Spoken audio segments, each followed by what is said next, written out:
Kaya nga noong 2025, naging maanumalya or the biggest, sabi nga, the biggest corrupt budget, 'di ba?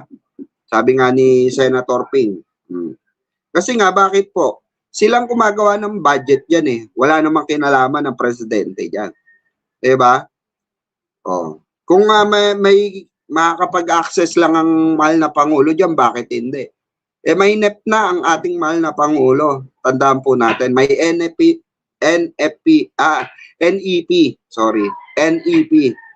or NEP ang ating mahal na pangulo. May sariling budget ang ating. Kaya nga nagalit nga, 'di ba? Toby Tiangco na nga mismo nagsabi, pinagalitan si Martin Romualdez, bakit puro infrastructure ang nasa sa BICAM, nasa report, 'di ba? Nawawalan na tuloy ng big project ang ating mahal na pangulo, which is yung mga flagship, 'di ba? Kaya nagalit ang ating mahal na pangulo diyan. Kaya yung sinasabi nila na ng mga DDS, especially nitong mga bobong supporter ng DDS, na wala namang maipakitang datos. 'Di ba? Nasangkot ang ating, basta na lang gusto nila, no? Paniniwala nila, sangkot ang ating mahal na pangulo. Pero pag hininga mo ng datos, wala. 'Di ba? Real talk lang, mga kababayan, wala silang maipakita ni isang kusing na magdadawit kay President Bongbong Marcos. Ni isang kusing na papeles or kahit na anong ebidensya, wala po. 18 ex-Marines nga, hinahanapan, walang maibigay. Diba? O yung impeachment laban kay mahal na Pangulo, wala rin maibigay na ebidensya. Diba? Yun yung kaibahan eh. Ang ginagawa kasi nito mga pro-DDS na ito, pro-Duterte supporter na ito, especially yung mga alagad nila dyan sa Kamara, sa Senado, ang ginagawa nila ingay. Magkaiba yung ingay eh. Magkaiba yung ingay, sabi nga ng NBI, no, hindi pa pwedeng hindi pa pwedeng chismis lang. 'Di ba? Hindi pa pwedeng sinabi lang kailangan susundin o imbestigahan na, 'di ba? Muna, cross-examination muna. Kaso ayaw naman ng kampo ni Mike Defensor. Napag-alaman pala natin, 'di ba? Nasa panig pala ni Sara Duterte at kausap ni Ramil Madriaga si Mike Defensor. 'Di ba? So sangkot talaga si Mike Defensor, possible. Nasangkot siya dito sa 18 ex-Marines na to. 'Di ba?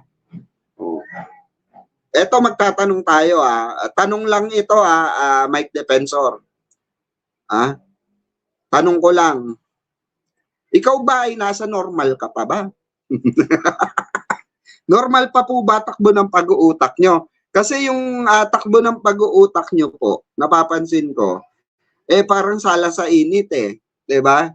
Sala sa init, sala sa lamig talaga. 'Di ba?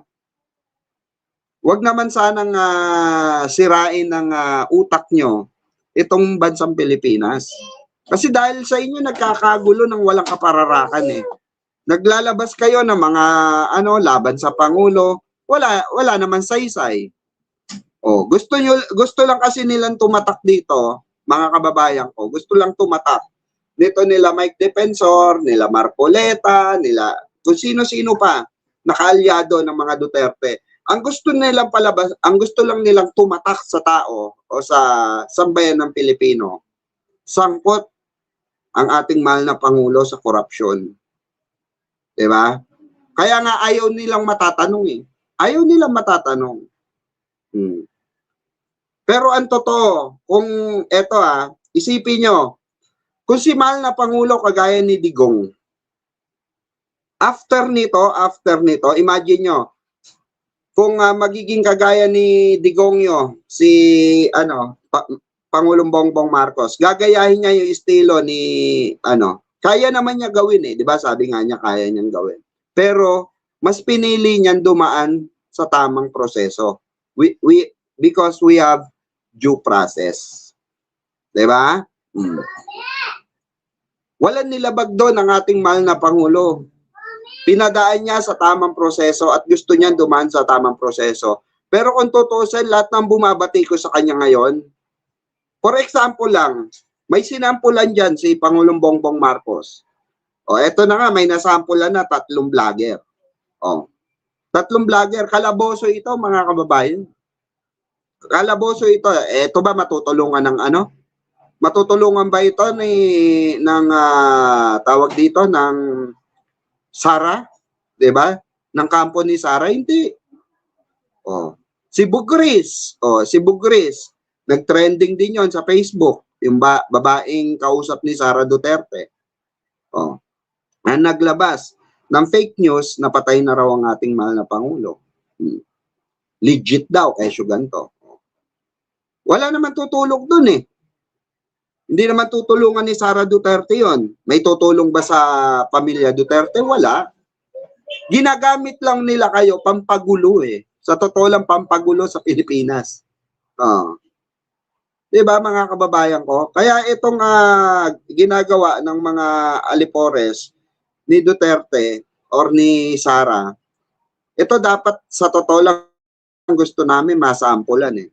Kasi below the belt na nga eh, ang tirada sa ating mahal na Pangulo. Pero pinipili pa rin ni mahal na Pangulo yung maging yung tawag dito, maging makatao. Idaan sa tamang proseso, di ba? Oh, which is true.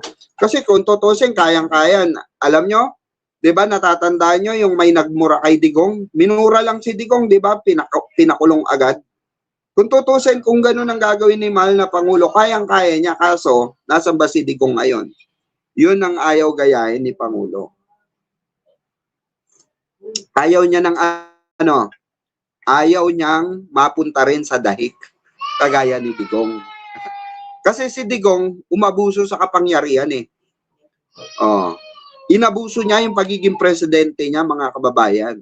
Kaya kung bakit siya nasa dahik, 'di ba? Sinabi niya mismo, inamin niya mismo, ang kasalanan ko lang yung EJK. Aminado siya ron. Imagine niyo kung ipapatupad ni Pangulong Bongbong Marcos yung kagaya ni after ng termino niya, sigurado ICC din siya. Sigurado yon. Pero anong ginagawa ni mahal na Pangulong Bongbong Marcos ngayon? Hindi niya pinapatulan yung mga fake news.